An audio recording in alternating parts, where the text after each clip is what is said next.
guys, it's Ariana. Welcome back to my channel. So for today's video, we're going to be reading some more scary stories. As per usual, I have my wicked candle in here, making the whole room smell like caramel apples. And I did a community post today asking if you guys wanted me to read another no sleep story or true paranormal stories, and you guys picked the true ones. So let's jump into them. This is from the paranormal encounters section. It is from the Reddit author Mongoose Still, and it's titled Childhood Friends Haunted 1800s Home. I had a friend in middle school whose family lived in a very large home that has a bed and breakfast in the late 1800s to early 1900s. The house had a ballroom and a bar on the second floor that was only accessible through a waist-high door in a closet that had to be crawled through.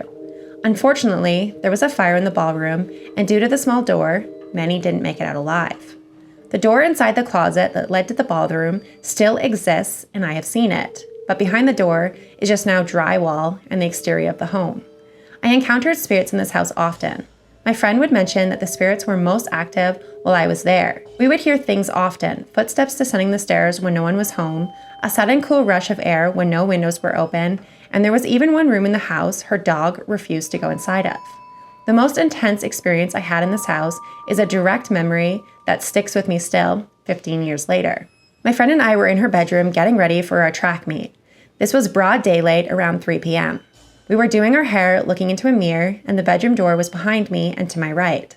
I saw something out of the corner of my eye, and when I turned, I saw a woman with her hair slicked back in a low bun, wearing a pink, puffy, sleeved gown. She was peering around the corner at us from the door and looked surprised, eyes wide, but curious. She was pale and opaque. I screamed and jumped onto my friend, and when I looked back, the woman was gone. When I calmed down and explained to my friend what I saw, she went pale and explained that a few nights prior, while she was washing her face in the bathroom, she reached for her hand towel and saw a pink blur rush along the open doorway when she opened her eyes. This experience is one that solidified my belief in the afterlife, ghosts, and paranormal. And that was their whole post. So that one isn't very scary, but it's very interesting. So thank you so much for allowing me to read your story. I've never actually experienced like an apparition like that, but that is very interesting. And that had a lot of detail too. The fact that you saw like her pink puffy gown is really, really cool. And the fact that you saw like a full apparition of somebody, that's amazing. So thank you so much again for letting me to read that. And let's move on to the next one. This one is super creepy. It's from the ghost story section. It is from the Reddit author emotional-cable-7973, and it's titled The Time the Hospital Elevator Sent Me to the Basement. This was probably 11 years ago now. My mom was in the hospital, and I can't remember why, but she was there for a few days. I went to go visit her, and she was on like the 5th floor. I hate elevators, but I had to take it because I only knew how to get her room from the elevator. The hospital was unusually packed, but when the elevator doors opened, no one was inside and no one joined me. I stepped in, pressed the 5th floor button, and nothing happened. Frustrated, I pressed it repeatedly, and still, nothing happened. I got an eerie feeling and was about to get off when the thing shifted and the doors closed. My heart was beating like crazy. It just went down until it finally stopped and the doors opened. I knew I had to be in the basement because the floor it took me to was super quiet and dark. There was only a small light down there. I quickly began furiously pushing the 5th floor button, but nothing was happening. I had no idea where I was, but I knew I was going to need help because the elevator wasn't working. As apprehensive as I was, I peeked out of the elevator and almost screamed when I saw a man standing by the corner near some janitorial supplies. I froze, but I know he said something along the lines of, "Why did it bring you down here?" He was very nonchalant. I just nodded and stepped out, I think because he told me that there was an elevator I could take. The one I was in was not closing or going back up. So I stepped out, and indeed, there was another elevator besides the one that I was just in. I pushed the button, and the second those doors opened, I flew in and pressed for the 5th floor. I didn't see that man again. I figured he left, and I was glad. The elevator went up, and when I was finally at the 5th floor, I let out a huge sigh. I was so nervous as I made my way back to my mom's room and was so happy when she told me that they were releasing her that day. And that's the end of their story. So that one obviously isn't really a ghost story, like other than the fact that you didn't see the man again, but at the same time, he could have just been working there and he could have just been on the floor that it brought you to. But it's really weird when elevators do weird things like that. That's just super creepy. Thank you so much for allowing me to read your story. That one was very, very scary, and I don't like elevators, so I fully understand why that one freaked you out. Now, this one is a little bit on key with this time of year. So it is December 1st today, and this one's titled A Haunted Christmas Eve. And this is from the Reddit author Braver High, and it's from the Ghost Stories section. 10 years ago, I had eaten a lot of Burger King on the 4-hour journey to my grandparents' house. When we arrived to see my nan, it was Christmas Eve. I jumped around the house, which, combined with Burger King lunch, unfortunately, made me feel really queasy.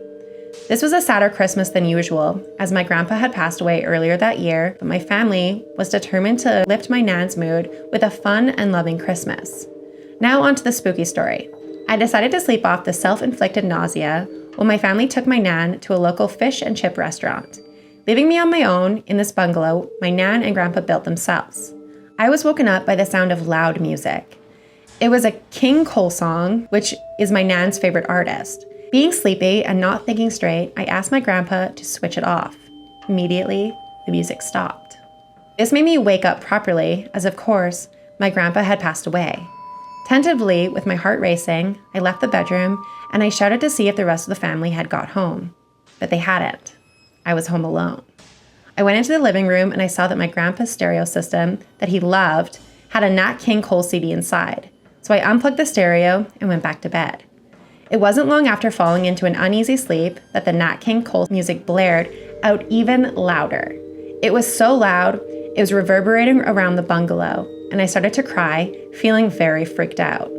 I yelled, "Grandpa, please turn it off. I don't feel well." And the music stopped.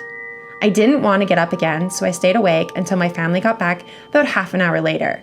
After telling my mom, she checked the stereo, and sure enough, it was unplugged.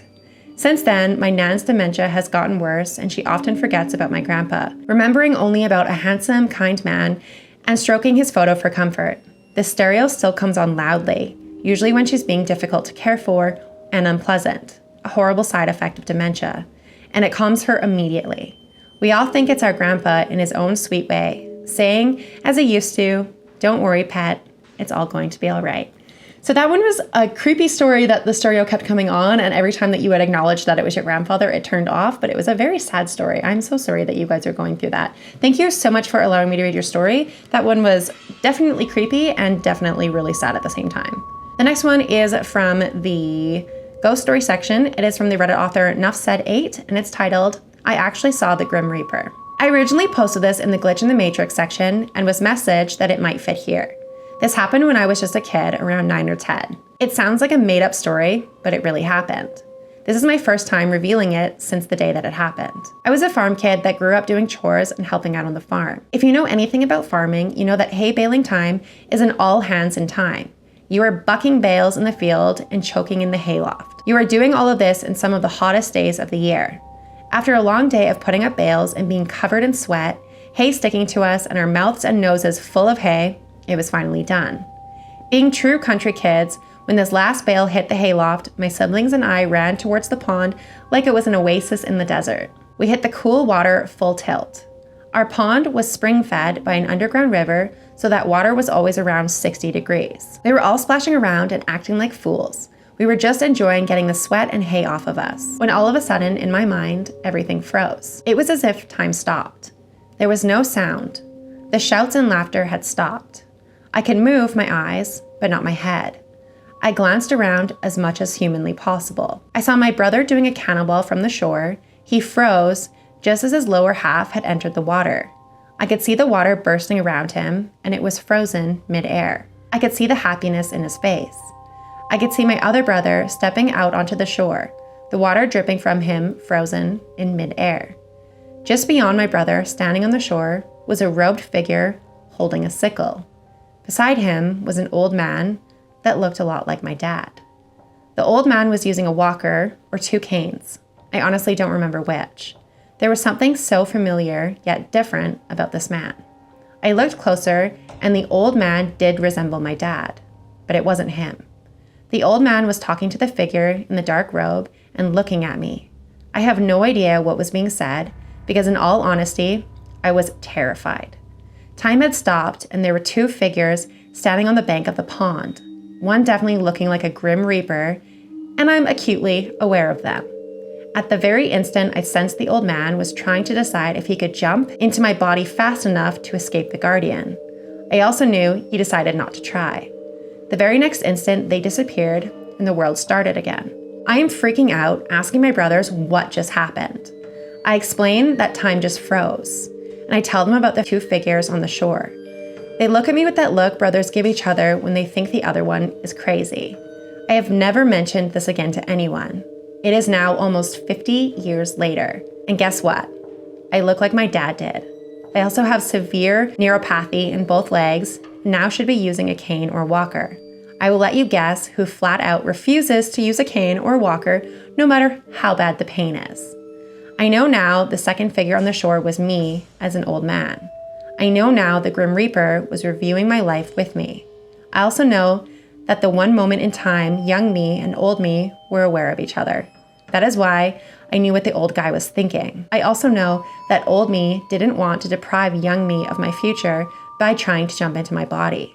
I think when the time comes and current me is on that shore looking at young me, I hope I am smart enough to tell myself to buy Microsoft and Amazon stock. I know most will think this is made up tale. I assure you, it really happened. I saw my future self standing beside the Grim Reaper, watching my younger self.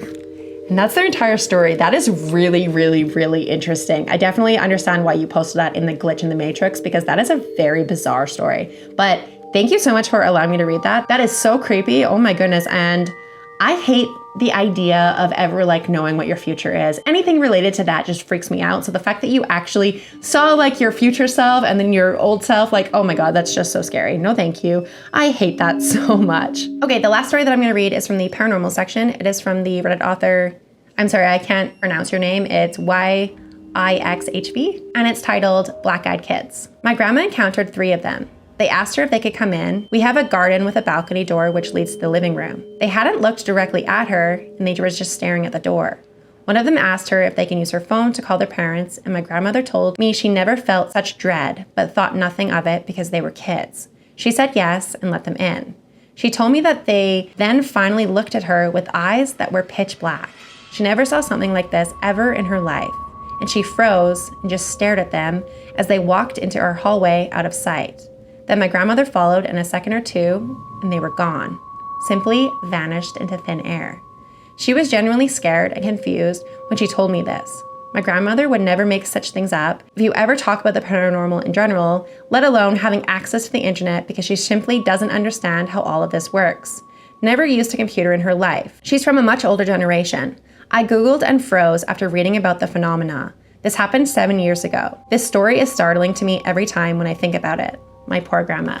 So I don't know a whole lot about black-eyed children. I just know that you're not supposed to invite them in. If you invite them in, you're like letting the entity enter into your house and giving it access to you. So I just know that you're not supposed to do that. You're supposed to say no, even though it's like heartbreaking and it's like they look like children. They're not. So you're never supposed to let them in. So that is just a really creepy story. But this is where I'm going to end the video because I want to edit this and post it for you guys. So thank you so much for watching this video. If you guys did make it to the end of the video, please leave me your favorite Halloween emoji down in my comment section. Leave me a ghost, leave me a pumpkin, leave me anything to let me know you guys made it all the way to the end. If you guys have any creepy stories that you want to share with me, please feel free to message me either on Instagram or over my email, and I will be getting to my emails as soon as I possibly can. But thank you so much for watching, and I will see you guys at the next video.